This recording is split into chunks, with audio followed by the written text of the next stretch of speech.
মা মাথা দেখেন হাতে করে সরাই। হ্যাঁ তা সরালে তো বাবা হাত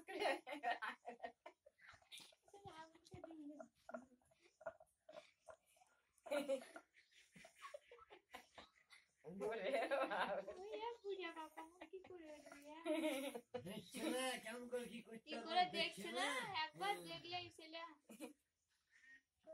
হ্যাঁ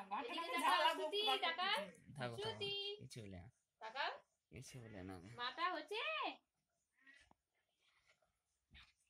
দাদু বড় দাদু বসে আছে আবার দাদু বিচুন খেলাবে তাই দেখছি মা। এই যে পাখি এই যে